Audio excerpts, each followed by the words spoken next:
Thomas is joining us. I do not see my fan anywhere. It's over here at my feet. He took it. He reclaimed You were it. using I'm no the dummy. fan. Yeah. Okay. It's warm in these Thomas parts. has He's a one fan.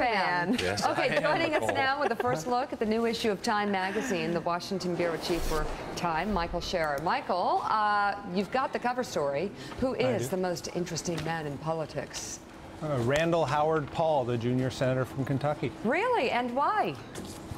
Because politics is about storytelling, and the stories almost never change. And here's a guy who's really trying to change the whole narrative of how we think about Republican Party versus Democratic Party. He's going around the country talking to conservative, all-white, straight and narrow, preppy audiences and saying we've got to embrace the freaks and the weirdos and the long hairs and the guys with tattoos.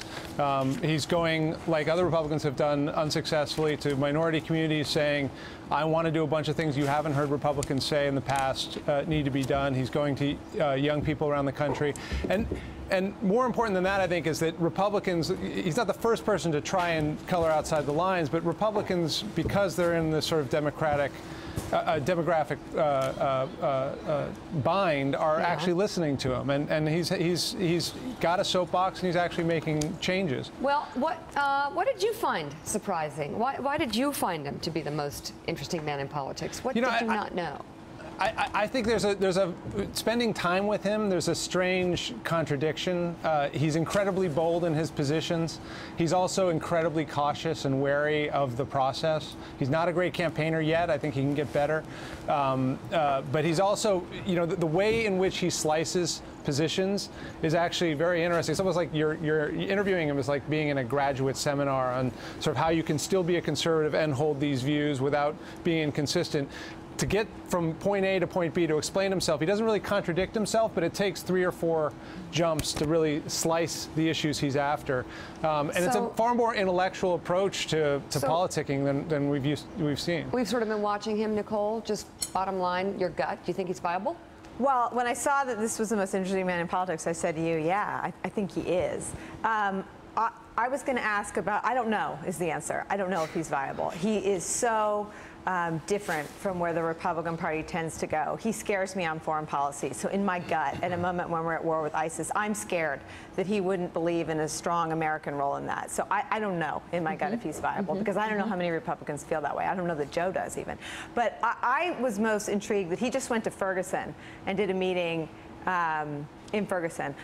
Not only have no other Republicans done that I'm aware of, not that many white politicians have done that. So what I find interesting is his fearlessness. I think it is exactly what the Republican Party needs. And I wonder how you find Republicans feeling about Rand Paul.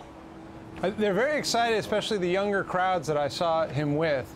You know, I'll tell you a story about the Ferguson. What's interesting, not just that he went and spoke, but during that conversation, he actually said he wanted to increase social spending for job training, things like that, in urban communities. You don't hear many Republicans, especially sort of a government cutter like Rand Paul, saying that, but he's proposing taking nonviolent offenders out of prison, using the money saved from that, increasing social spending in cities. He's playing a game that Democrats typically play, which is to go to various groups around the country and say, I'm going to give you more money, except he's saying I'm going to pay for it by cutting dramatically in other parts of government. So it's a very odd thing. I think the question about viability is an interesting one, but may not be the right one right now. I think it's a long way from him becoming the nominee, but he's going to have a huge impact on what the nominee, whoever it is saying.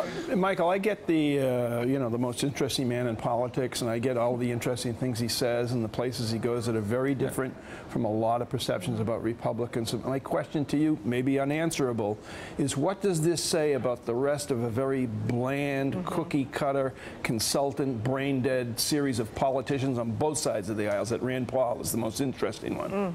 I think he doesn't have a lot of competition. I think that's right. I think we're at a part of politics where the Republicans are sort of painted themselves into a corner, are fearful of getting out of it. Democrats feel like, you know, Hillary Clinton, if you read her book, she can just speak exactly like you'd expect Hillary Clinton to speak and say nothing else that surprises you, and she's going to win the nomination and win the presidency. So, I think we're in a dry spell. I think at the same time you see huge numbers of people in the country really increasingly sick of both parties, and so there's an opportunity.